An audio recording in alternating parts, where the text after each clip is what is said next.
Olá, boa noite. Estamos chegando mais uma vez até você com Falando Sério, este nosso encontro semanal nas noites de terça-feira e nas nossas reprises aqui na TV Sete Lagoas, o nosso canal comunitário. A cada semana procuramos trazer pessoas e assuntos que possam agradar a você que nos prestigia com a sua audiência. O nosso convidado de hoje é uma pessoa que eu conheço há pelo menos 40 anos, uma convivência já de muitos anos, às vezes em mesmo ambiente de trabalho, outras vezes socialmente, mas enfim. E tem muita história para contar. Afinal de contas, é escritor, contador de casos, secretário de Cultura em algumas administrações municipais de Sete Lagoas, Márcio Vicente da Silveira Santos. Fica até difícil, é jornalista, é publicitário, é escritor, enfim. Aposentado, desempregado. Aposentado, ele falou que é o 14 milhões e um. Márcio, seja bem-vindo mais uma vez. É o aposentado desempregado, que não entra nas estatísticas do governo. Seja bem-vindo mais uma vez. Prazer, Rosaldo, é sempre bom ter você aqui. Boa noite aos telespectadores. Estamos aqui, é um prazer muito grande participar com você desse bate-papo, com certeza. E o bom de fazer o programa com o Márcio Vicente é que a gente não precisa fazer pauta, né? Porque a gente pode brincar sério, né? Com muitos assuntos aqui, né, Márcio Vicente? O país está se destruindo, né? Está entrando num buraco negro. Vou brincar, é verdade, sem dúvida nenhuma. Para que preocuparmos tanto, aí né? Que tá, né? Certíssimo. Porque a gente não sabe aonde isso vai dar. É verdade. Na verdade, eu acho que o cientista político mais preparado hoje, ele não daria uma previsão do Brasil para daqui a 6 meses. É verdade. Né? Então é um negócio muito... Então, já que não tem jeito, vamos tentar levar a nossa vida aqui, quem sabe até com humor também, por que não, né? Claro, o humor tem que ter sempre seu lugar, né? Seu espaço. Então, para começar, porque o aposentado sempre muda de nome, né? Ele passa a chamar Jaque, né, Márcio? Me falaram isso mesmo, eu também já estou sofrendo. Você já está vivenciando essa fase, né? Com certeza. Jaque, você está à toa, vai à padaria. Jaque está à toa, Exato. arruma a casa. Mas trabalha mais, né? Exatamente, mas sem salário, né? Esse é que é o grande drama. Ô, Márcio, olha aqui, eu recortei de um jornal e trouxe aqui para você. Leia essa manchete para nós. Evento, debate, presença de Ares na Terra. É o congresso que nós teremos agora no final do mês que vem, né, em Belo Horizonte, organizado pela revista UFO, o Gevaer. O Gevaer já é um velho conhecido nosso. A revista já tem 35 anos de circulação. É a publicação de ufologia mais antiga do mundo, né? E o Gevaer faz um trabalho muito importante no Brasil e também no exterior, porque ele é um grande divulgador da ufologia, não é? Quer dizer, aquilo que... Eu até há pouco tempo fiz um comentário que nós tivemos o von Däniken, né? Eric von Däniken, escritor alemão. E que começou a fazer toda essa grande divulgação, chamar a atenção do mundo para o fenômeno ufológico. E o Gevaer hoje que faz um grande e importante trabalho de esclarecimento, de informação e, eu diria até, de doutrinação, né? do homem, principalmente do brasileiro, para esse evento que está a acontecer a qualquer momento, que é esse contato definitivo com os nossos irmãos do espaço. Já que você... Estão comemorando 70 anos, este mês, né, da ufologia. O 70 primeiro evento. Não, o oficial, né? Vamos dizer assim, a data oficial da ufologia. Ela começou em 1947, em junho, com um avistamento por um piloto amador americano de uma formação de OVNIs, né, num monte lá nos Estados Unidos. Então, a partir dessa data, estabeleceu-se a data como o início da ufologia. Márcio Vicente, eu não sou um grande conhecedor do assunto, aliás, eu não sou um conhecedor do assunto, eu sou apenas curioso. Eu acredito que haja sim, porque seria muita pretensão de nós simples terráqueos acharmos que estamos sozinhos num universo tão vasto, né? Aliás, em tantos universos que existem por aí, né? Mas você que estuda mais a fundo, há quem diga que existe uma região aqui entre Sete Lagoas e Santana de Pirapama que é propícia a avistamentos? Olha, a região aqui, entre o Rio das Velhas e a Serra do Cipó, estranho você disse mesmo, Baldinho, Jequitibá, Pirapama, né? Lagoa Santa, não é isso? Finlândia, esses municípios que compõem essa região aqui. E essa região era apontada como uma das regiões com maior incidência de avistamento do mundo. Mas isso até a década de 70, mais ou menos, 80. A partir de 80, isso caiu assustadoramente, esses relatos, por uma questão muito simples. A civilização que nos visitava aí que eram os verdes, né,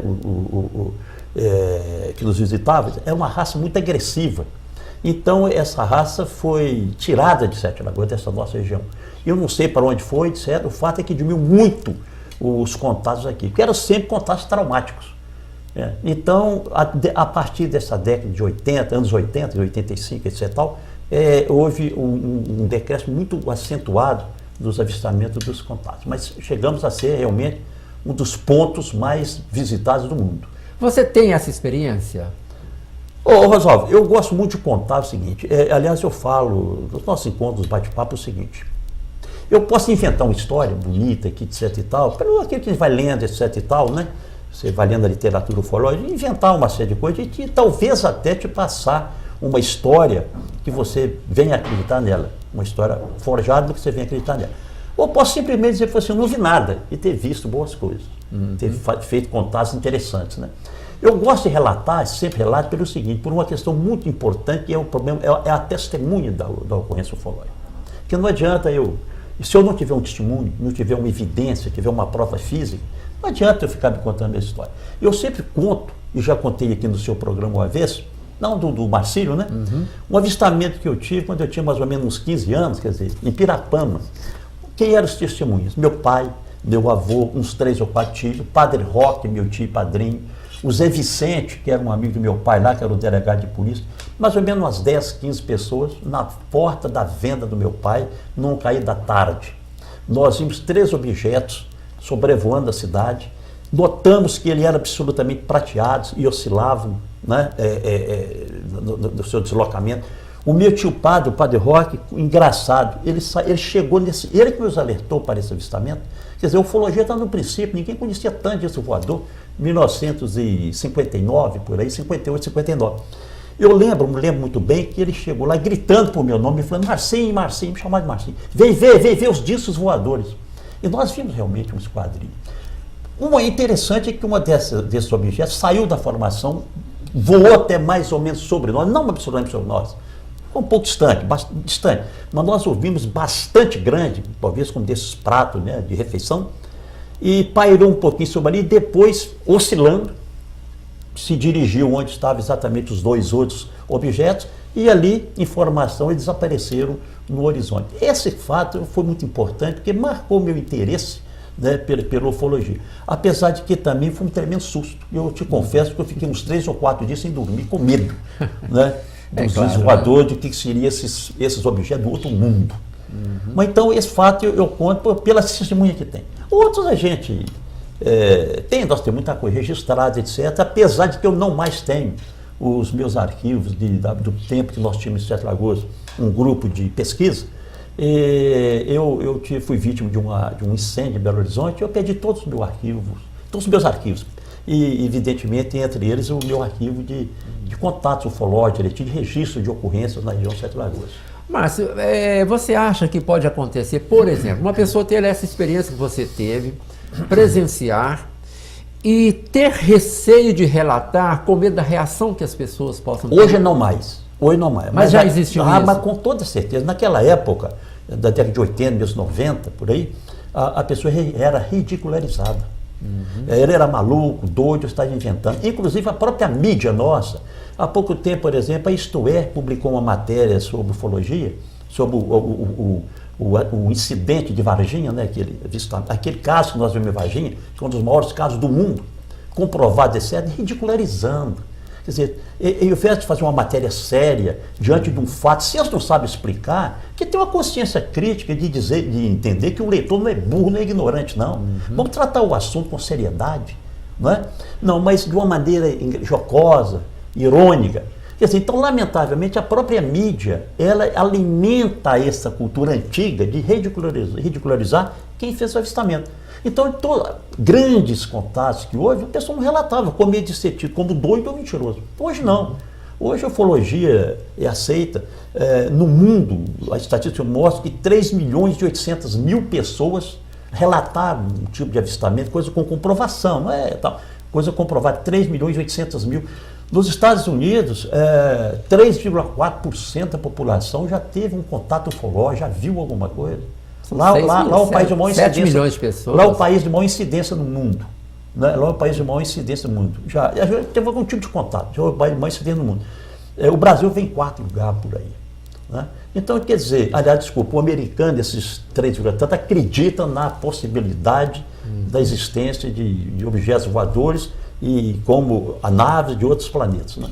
E esses 3.800.000 são de casos comprovados num banco de dados que tem nos Estados Unidos, um grande instituto que faz pesquisa no mundo todo. Quer dizer, que eles centralizam isso aqui. Então, eu acho que... Agora, eles também não querem aparecer para nós desse jeito, né? Márcio, você citou Varginha. Talvez, eu não sei, quem sabe, a visão que eu tenho é a seguinte, talvez as pessoas não aceitem, porque a cidade capitalizou isso. Mas em foi termos depois, de turismo, né? exatamente. Mas não é a primeira que fez isso, não. Exato, mas talvez, sei lá, ciúme... Não, e capitalizou mal ainda, né? Exato. Eu estive lá recentemente, um mês atrás, lá está sendo construído o Memorial do ET, que é exatamente a reprodução de uma nave, no alto lá no morro, lá de uma área até nobre da cidade, um lugar muito bonito. Eu estive lá e vai ser o Memorial do ET, com toda aquela documentação colhida na época. Piruíbe, né? Piruíbe é estado de São Paulo, lá tem o turismo ecológico, ufológico, né? Tem uma cidade do Rio Grande do Sul, que eu esqueci o nome, e tem Roswell nos Estados Unidos. Isso, é o que eu ia te perguntar. Esse episódio Roswell, esse talvez seja um dos mais famosos. Não, é o mais famoso. Com uma necrópsia. Né? É o mais famoso, quer dizer, o que realmente deslanchou todo esse processo e que criou um impacto na opinião pública mundial, né? Porque foi relatado oficialmente pela Força Aérea dos Estados Unidos e no dia seguinte foi desmentido. Depois estava tudo mostrado, evidenciado e comprovado, desmentido. Por questão de segurança? Por questão de segurança. Porque o militar tem uma coisa, Rosa, o militar que ele não sabe explicar ou que ele não esteja preparado para resistir, é preferível você falar que não existe. Esconde, né? Esconde, mais fácil, né? Para não criar um trauma. Bom, não tem tecnologia para isso? Como é que vão fazer? Então, a partir daí, de 47, o americano, aliás, em 47, eles criaram um programa chamado Projeto Blue Book, né? Livro Azul, não é isso? Para exatamente enganar a opinião pública, distorcer os fatos e aqueles casos comprovados, tentar uma explicação para tirar completamente a possibilidade de ser um objeto voador não identificado. Aliás, tem um fato curioso, que em 1958, o Papa da ufologia, que é o José Allen Hynek, um americano, cientista, físico, etc., trabalhou para a NASA, etc., consultor de vários organismos americanos, ele foi convidado para fazer parte de um estudo de ufologia lançado pelo Congresso americano. Então ele foi o cientista que participou de lá, tinha militares, diplomatas, políticos, etc. Então, tudo tinha explicação. Então, para explicar, e ele mesmo que acompanhou tudo isso, tantos por cento era a Lua, tantos por cento era mentira, tantos por cento era um avião, tantos por cento era efeito, não sei o que, era atmosfera, tá. 3,7% inexplicável. Aí não apresentar o relatório, não, 96% está tudo explicado. Não, mas isso não me interessa. Não me interessa os 96%, me interessa os 3,7%. Claro. Né? Então existe esse projeto. No Brasil também. O Brasil agora começou a abrir seus arquivos, a Força Aérea, já liberou mais ou menos uns 5.000 páginas de documentos. Há muito caso de pilotos de avião que fazem avistamentos. Nós tivemos no Brasil o famoso Noite Oficial dos Discos Voadores, né? Onde o próprio ministro da Aeronáutica foi envolvido exatamente na operação de contato, né? Vários objetos começaram a voar entre São Paulo, Rio e Brasília. Colocou o nosso SINDACTA, que é sistema de proteção de voo, né, em alerta. Aviões voaram de São Paulo, da base aérea de Anápolis, de Erechim, não conseguiram pegar nenhum. E os radares mostrando exatamente essa perseguição. Depois esses objetos se dirigiram por mar e desapareceram. No dia seguinte, um próprio ministro reuniu a imprensa para relatar isso. Mas os documentos mesmo... Corajoso esse ministro, hein? Corajoso. Mas os documentos mesmo não aparecem. Questão de segurança nacional. Né? Mas isso está sendo devagar, desmontado, e a verdade vai acabar aparecendo na sua totalidade. Né? Você escreve regularmente no Jornal Tribuna sobre esse assunto, né? É um tema que realmente te motiva muito. Pois é, Rosário. Agora é a segunda fase. Eu tinha feito isso há muitos anos atrás, e o Roberto pediu que a gente voltasse. Agora é engraçado, tem muita gente interessada, né? E curiosas, e vários níveis de idade, etc., que que me encontra e fica conversando a respeito, etc. O fato é que o assunto desperta um interesse muito grande, geral. Pessoas procuram você para relatar? Hoje não mais, porque antigamente nós tínhamos um grupo de pesquisa aqui na cidade. Esse grupo ele acabou se dissolvendo, porque faziam parte dele eu, o meu irmão Acas, que mudou-se para Belo Horizonte, eu tinha o professor Zilmar, que morreu, né? O doutor Genésio Cairo, o engenheiro, também morreu, e eu depois nesse também, logo depois me mudei para Belo Horizonte. Então, paramos de fazer essas coisas aqui. Mas nós tínhamos um informante muito importante e eficiente, que era a Neide Reis, morava em Baldim, né? E a Neide, professora, conhecidíssima na região, então os relatos chegavam para ela, ela me passava, a gente ia lá, evidentemente, fazia tal de pesquisa de campo. E eu tinha um suporte do professor Uwe Brant Aleixo, que também... É um grande estudioso, né? Chegou a ser apontado um dos grandes fóruns do mundo, né?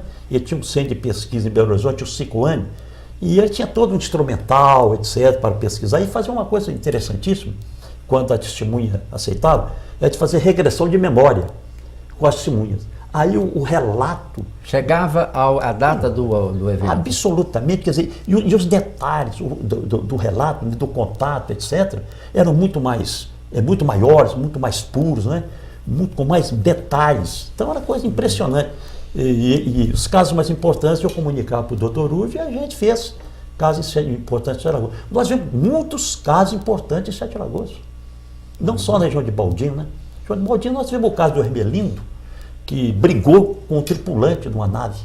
Em Sete Lagoas nós entrevistamos um cidadão que foi abduzido.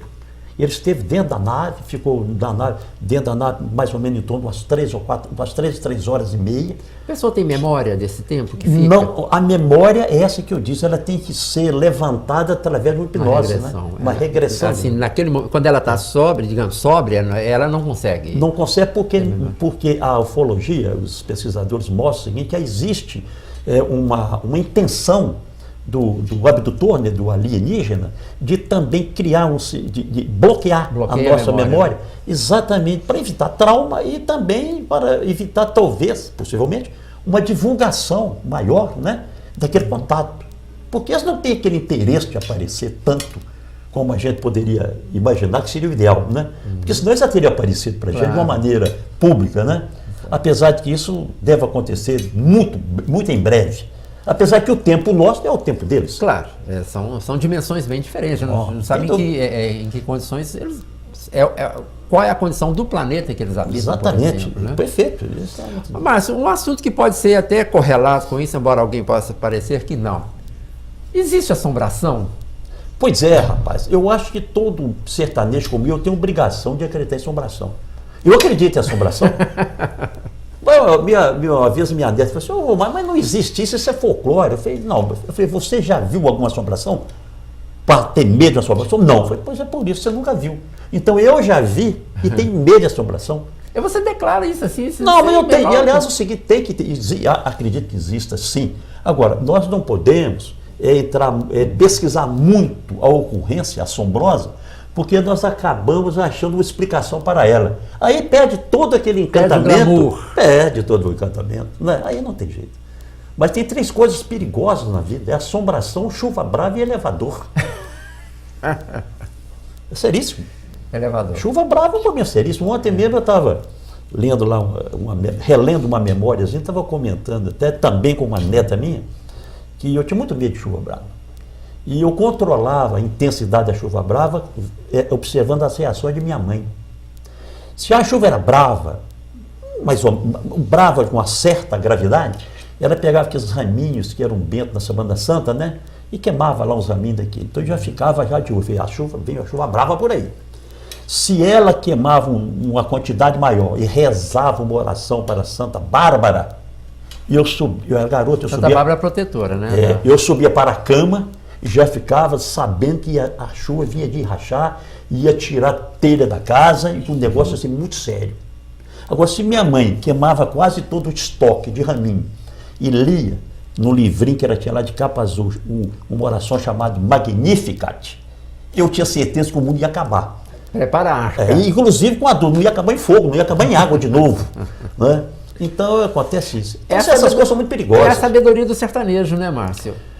Olha, Rosalvo, tem a sua sabedoria, né? Tem Claro. folclore, etc Sim. e tal, mas isso é muito bonito, interessante a gente aprofundar um pouco, porque a gente aprende muito com essa sabedoria caipira, né? É Mas, muito afinal de interessante, contas- reconforta o coração. É, mas né? afinal de contas, o que é uma assombração?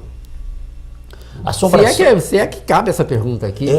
Assombração é o seguinte, uma vez, para responder o Timóteo, Francisco Timóteo, eu fiz um contozinho, onde eu falei num cientista que ninguém sabia de onde ele apareceu, mas que foi indicado pelo Dr. João Antônio Avelar, que era uma grande figura aqui, e ele foi morar em Pirapama durante um certo período, exatamente para pesquisar lá assombrações.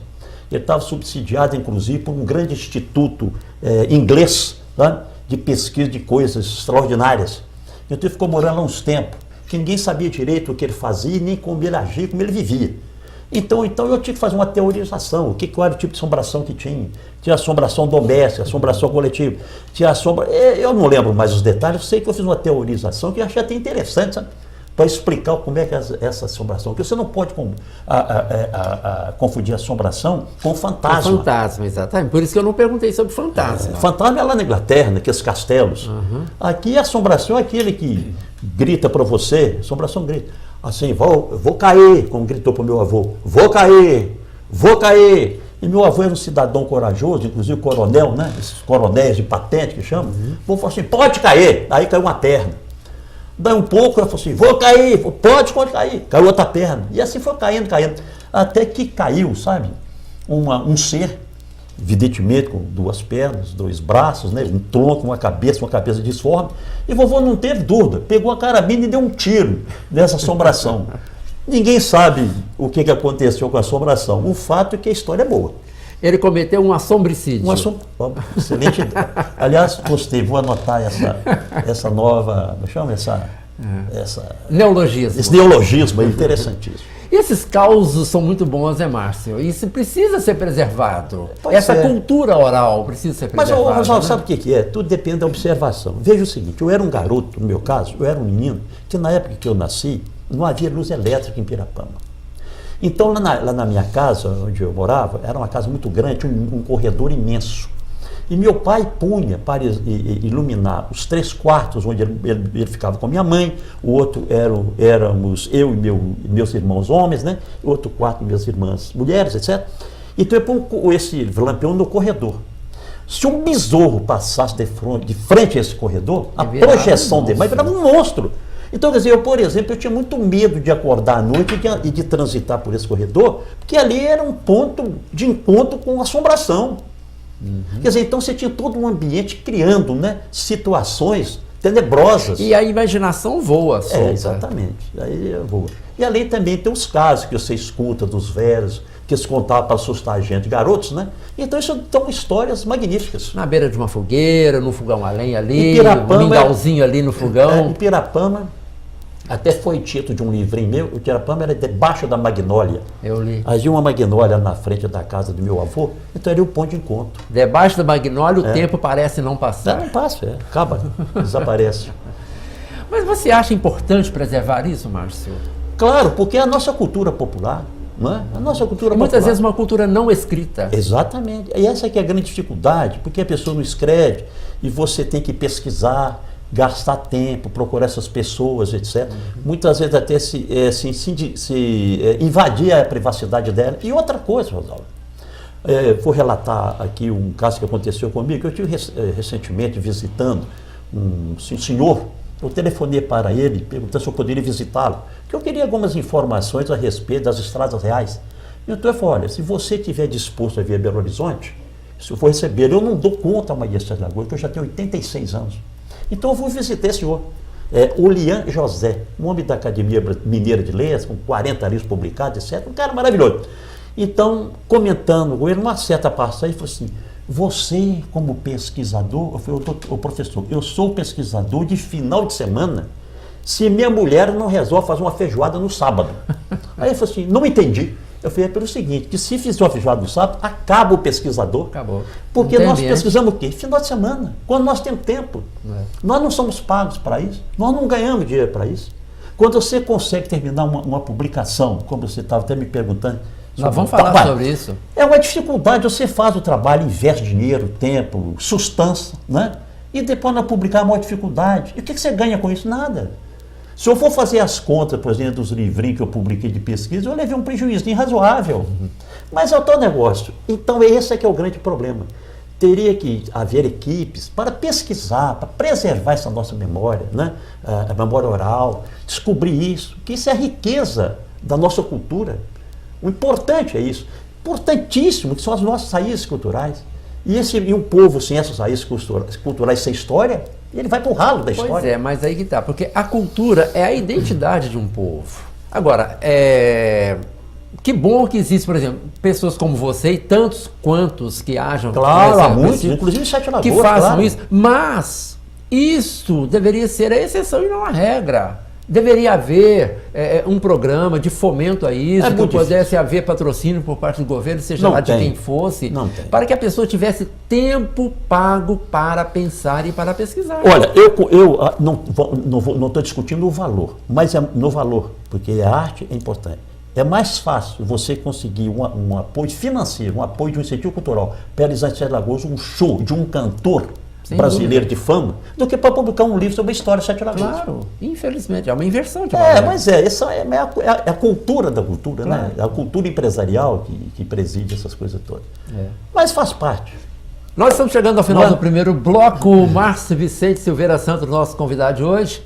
Esse primeiro bloco, nós falamos de OVNIs, UFOs, discos voadores e um pouquinho sobre assombrações também, né? Eu sabia que ele tinha essa história com assombração, eu queria que ele tornasse isso público aqui. No segundo bloco, vamos falar um pouco do Márcio Vicente, escritor, daqui a pouco.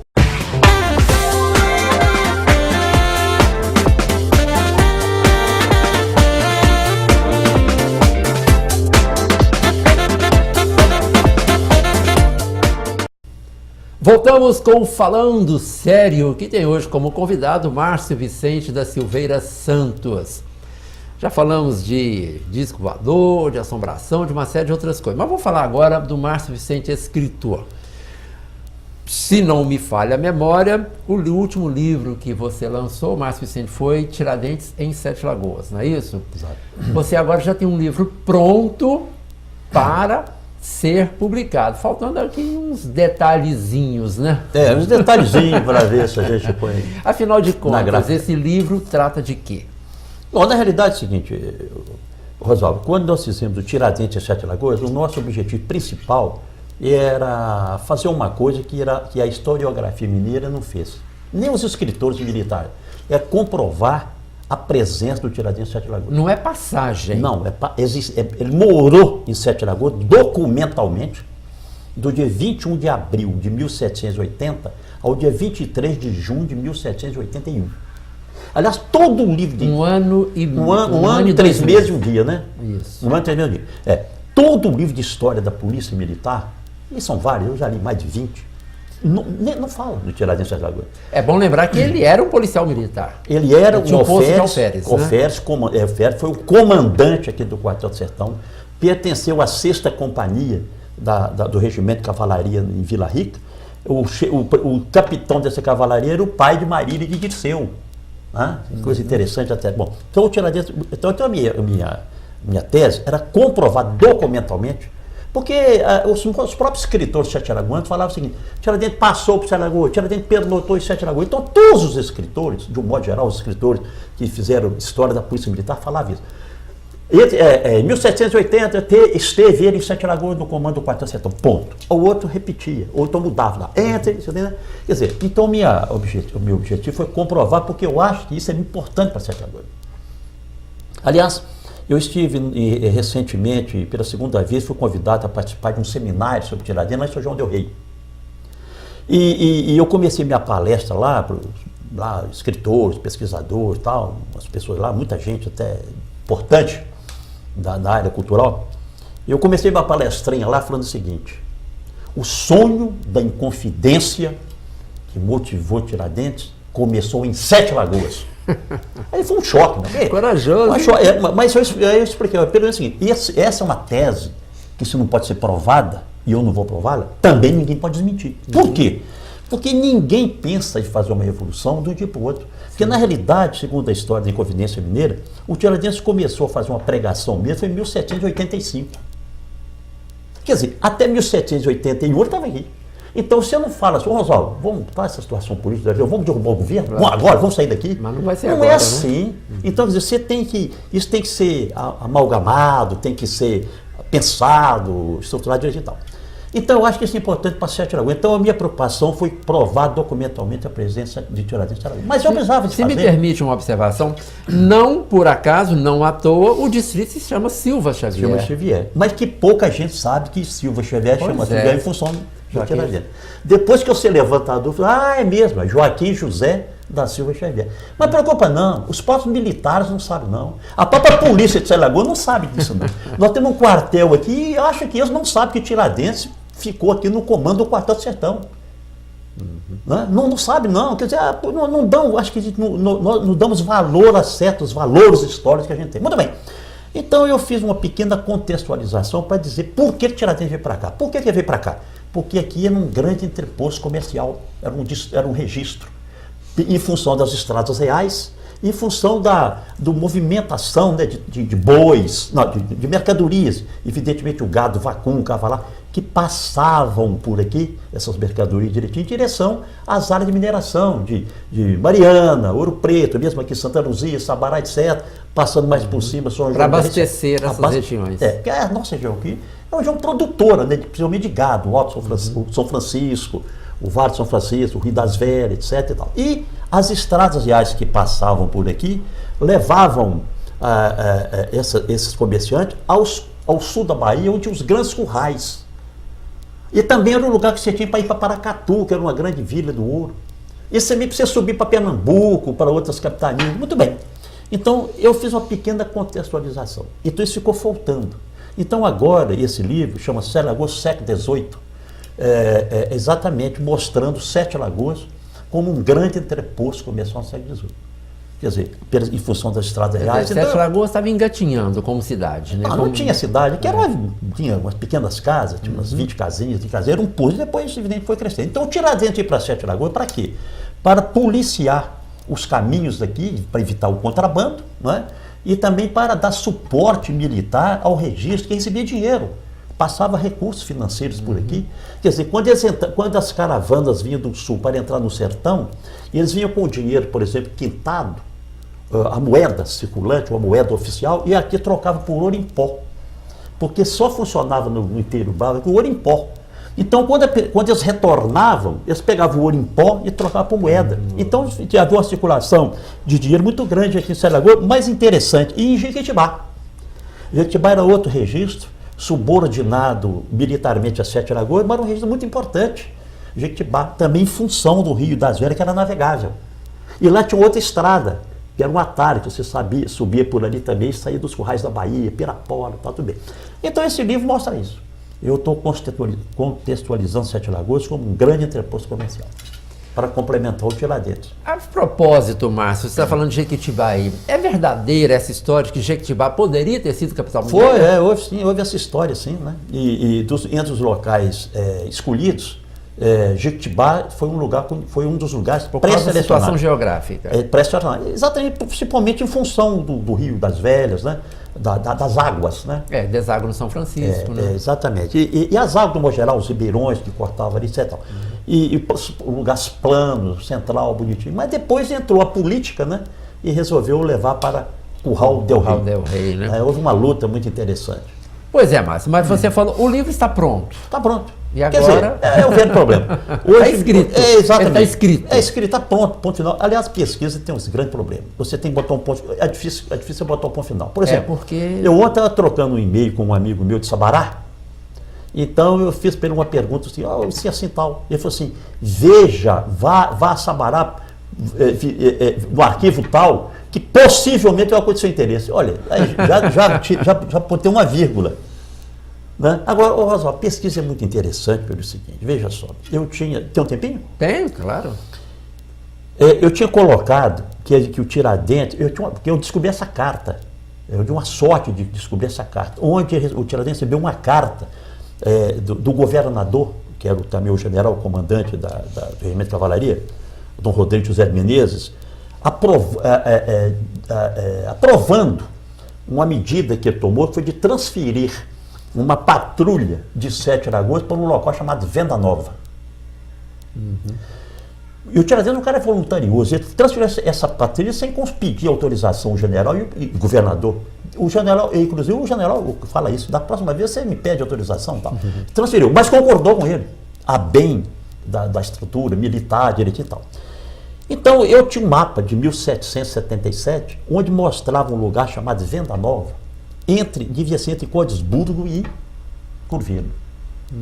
Depois que eu soltei o livro, eu comecei a ler, consegui um livro que falava sobre exatamente, no século XVIII, sobre Venda Nova, perto de Belo Horizonte. Eu falei, meu Deus, será que eu cometi um equívoco?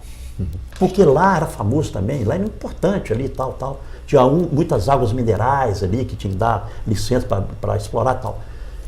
Mas fui a Curvelo. Curvelo falou assim, Curvelo, o pessoal lá do centro de pesquisa lá, falou, não existe esse lugar em Curvelo. Tudo bem, inclusive tem um cidadão aqui da Emater que conhece o interior todo. Vou perguntar para ele, ele falou, não tem esse lugar aqui, não é possível. Em Cordesburgo, ninguém já me falava o negócio. Então eu comecei a olhar pelo mapa antigo e fazer uma comparação com o mapa atual, eu descobri que deve ser mais ou menos aqui. Eu fui lá, Rosalba, tentar descobrir onde é que era esse lugar, tal de Venda Nova, e descobri onde é que era essa Venda Nova. Não tem mais a Venda Nova, era uma fazenda, não tem mais nada da fazenda. Mas eu consegui falar com um trineto do dono da fazenda, que me contou uma história fantástica. Aliás, ele mora num lugar chamado Mascarenhas, que é uma estaçãozinha que tem lá. Isso tem, Mascarenhas está no mapa, pertence a Curvelo. Tá? O cara me contou a história, rapaz, do trisavô dele, que realmente era o dono da fazenda de Venda Nova. E ele falou o seguinte, não, inclusive, os baianos desciam por essa estrada, que essa estrada também era conhecida como Estrada dos Baianos, coisa que não tem na historiografia mineira, não tem esse nome. Nós temos Estrada do Boi, Estrada dos Currais da Bahia, a Estrada Real do Sertão, entendeu? Mas esse é um nome novo, quer dizer, falou, não, lá chamava Estrada dos Baianos, porque os baianos desciam por lá. E os baianos que desciam doentes, eles pararam na fazenda, que minha bisavó tratava deles lá com raizada.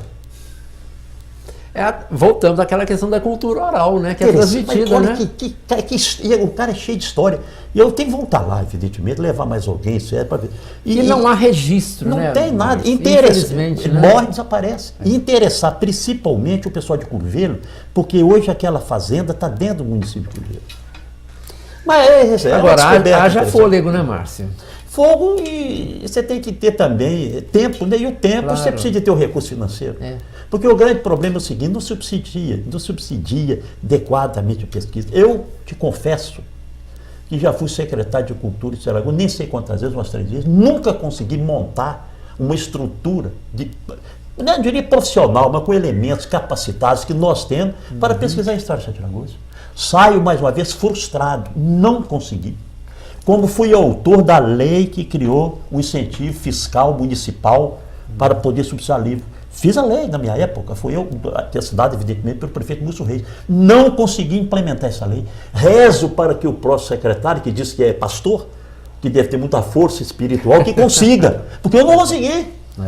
Eu não consegui. Quer dizer, então é lamentável. Nós temos historiadores, nós temos 3 historiadores na prefeitura, mas não tem condição de trabalho.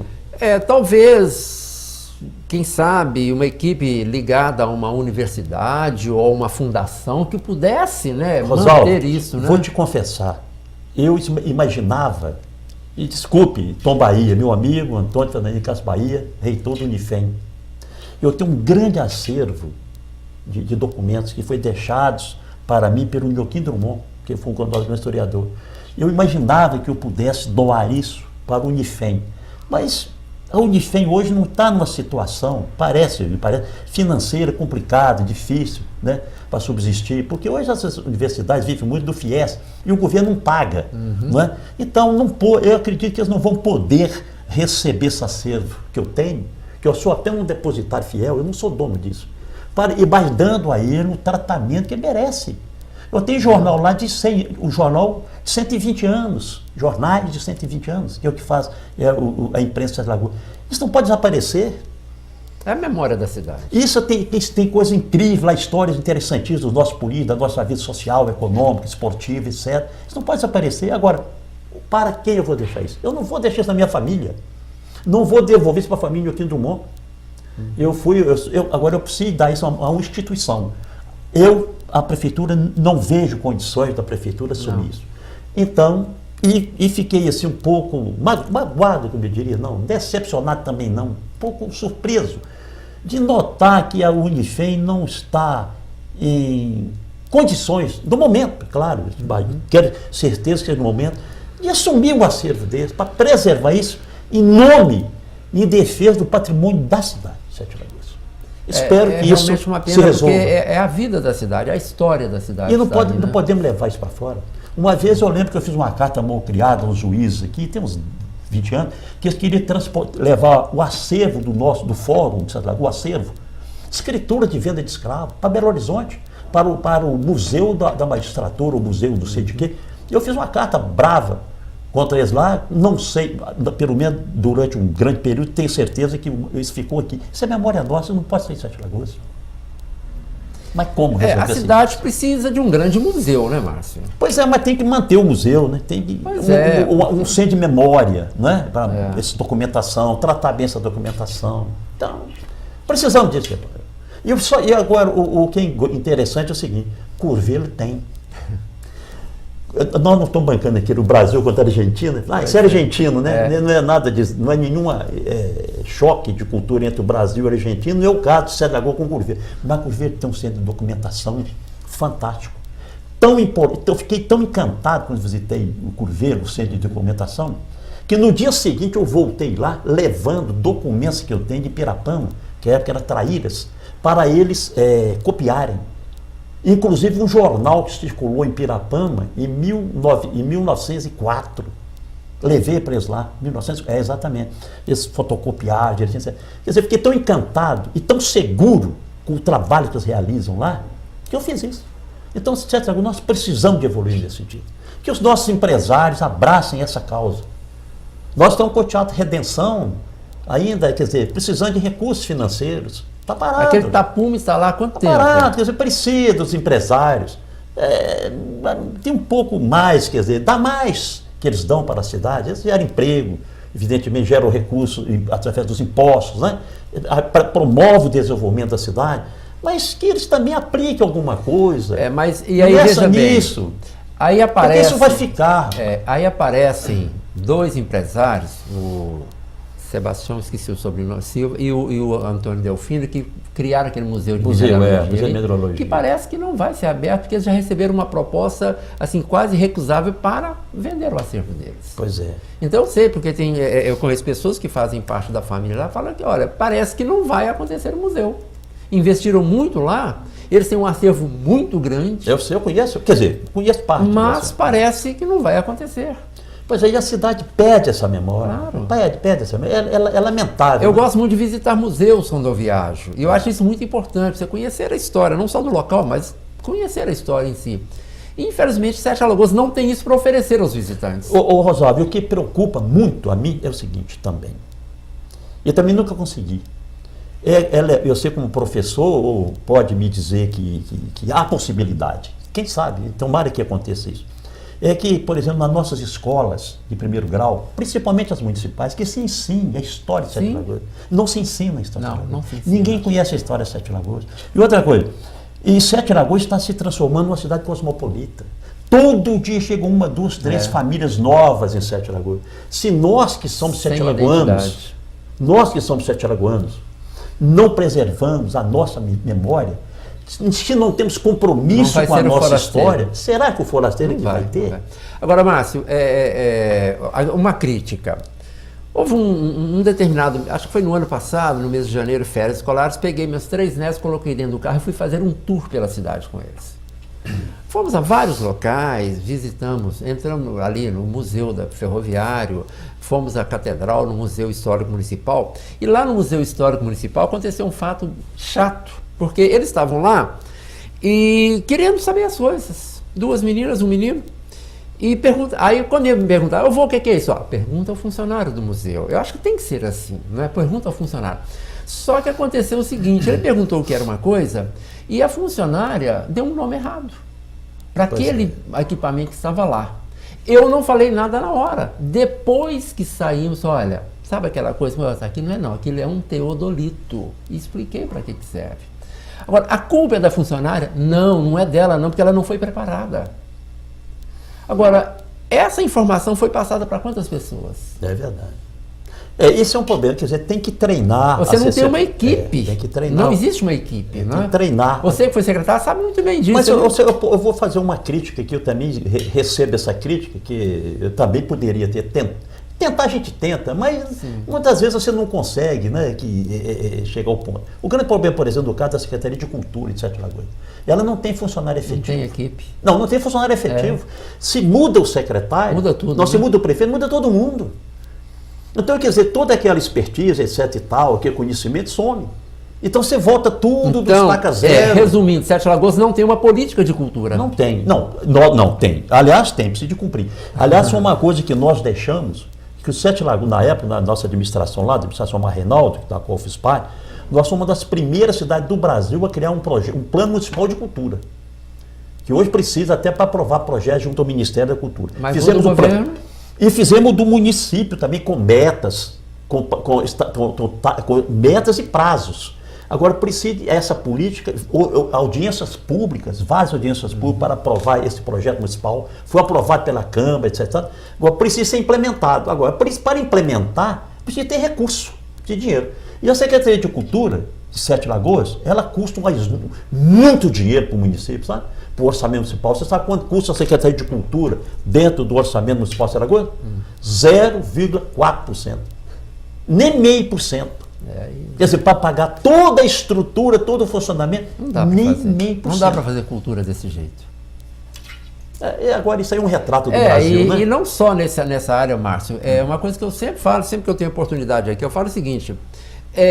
não pode ser um projeto de governo, tem que ser um projeto de Estado. Mas isso aí, você entrou num ponto, você bateu num ponto que cultura dessa, você pode até esquecer disso. Se agora não tem um projeto, é para nada.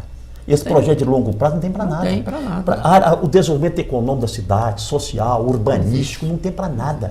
Não tem jeito. Eu vou te dar fazer uma crítica agora, que é crítica mesmo.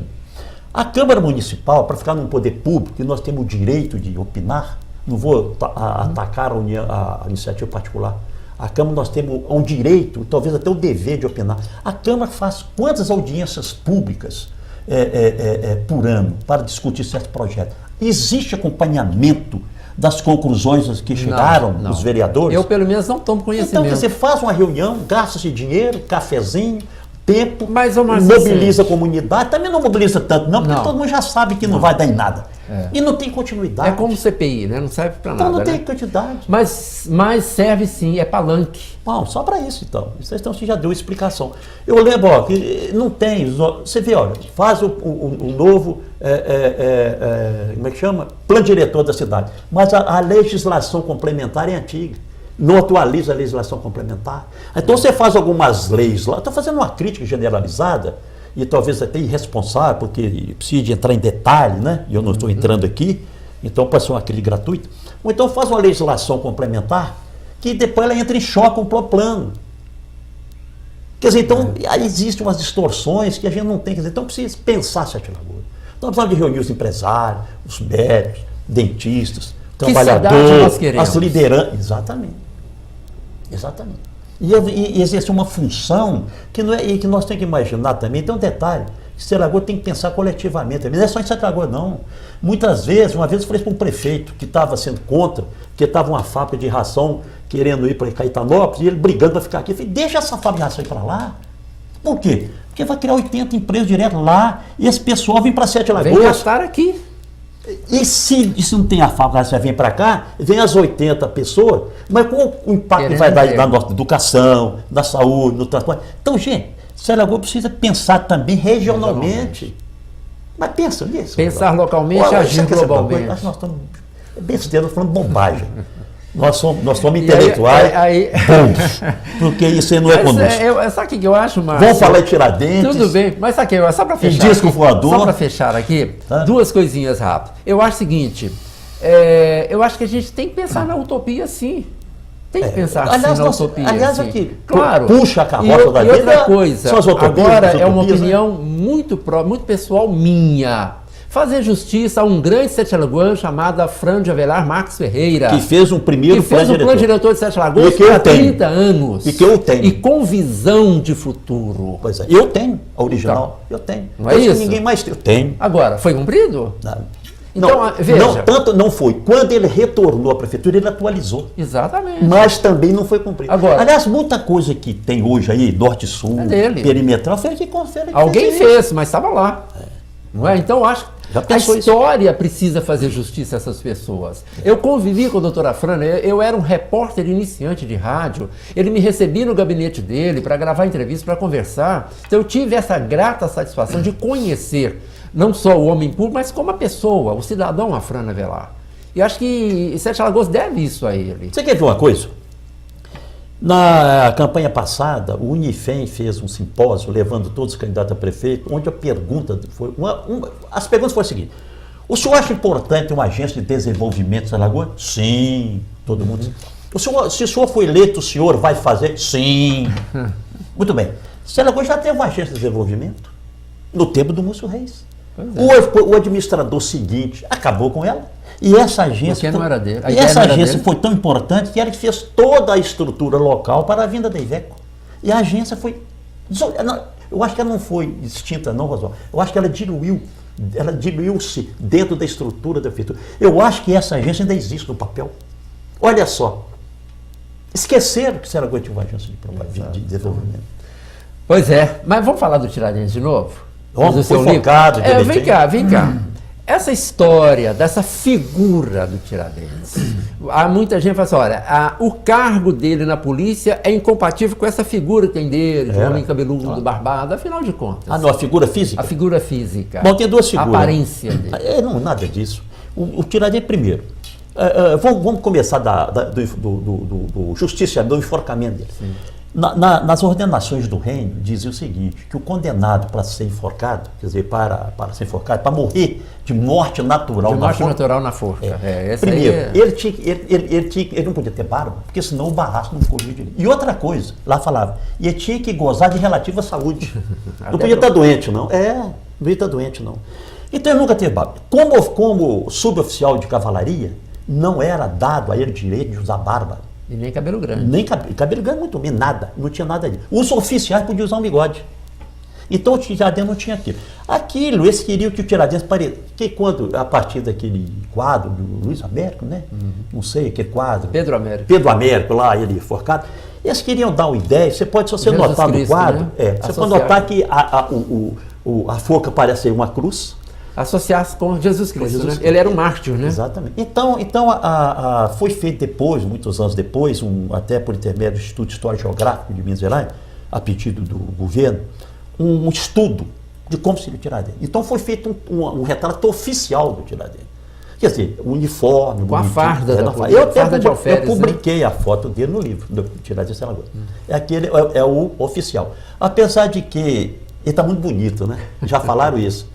Porque, segundo depoimentos de gente da época dele, etc., depoimento, e ele tinha assim, um olhar meio espantado. Ele não é bonito, ele era meio feio, ele é feio, não é bonito, não. Mas, curiosamente, era um grande conquistador, né? Tinha várias namoradas. E não era o simplório que foi pego como bode expiatório pelos intelectuais. Não era nada disso, não, né? Aí que tá, exatamente. Primeiro, assim, se você pegar, é só ler os autos de Devassa, o Tiradentes, ele tinha mais recursos financeiros do que o comandante dele. Ele era rico. Ele tinha riqueza, ele era rico. Ele tinha datas minerárias, ele tinha fazenda, tinha uma botica em Ouro Preto. Ele tinha quase um conto de réis. O mais rico era meu primo, né, que é o Alvarenga, Zé de Alvarenga Peixoto. É meu primo mesmo, sabe? Meu primo. Aliás, minha mãe falava isso, minha mãe falava assim, nós somos parentes, primos, longe, claro, de Bárbara e Eudória, Guilhermina da Silveira, olha só que coisa importante, hein? Pois é. Muito bem, o caso é o seguinte, esse cara tinha 23 contos, era o mais rico da capitania. Mas o Tiradentes tinha dinheiro, e é o seguinte, o Tiradentes havia na época 2 dicionários de francês da capitania de Minas Gerais, um era dele. Exato. Quer dizer, ele era um cara inteligente. fez uma série de projetos para o Rio de Janeiro, aproveitamento de água do Rio Indaraí para tocar moinho. Ele não foi boi de piranha que pintam com Nada, ele foi o grande líder. Foi líder o grande mesmo, líder. Só que os caras lá, os coronéis lá não tinham peito, não tinha essa visão, não tinha esse idealismo, e ele tinha. Né? Foi um grande brasileiro, viu? Sem dúvida nenhuma. Pois é. Márcio, infelizmente somos Não, mas peraí, escravos do tempo. você tem que ir, eu vou te pedir que você vá a Pirapama, procurar o Zezito, que foi amigo do meu pai, tem seus 87 anos, para você no seu programa. Posso ir com você? Logo vai ser um prazer. Você me convida para ir lá com você? Tem um grande programa, sabe tudo de Pirapama. Então. E para você falar para mim aquilo que falou para mim na última visita que eu fiz. Tá bem. Ele tem uma voz lá, assim, gutural, né?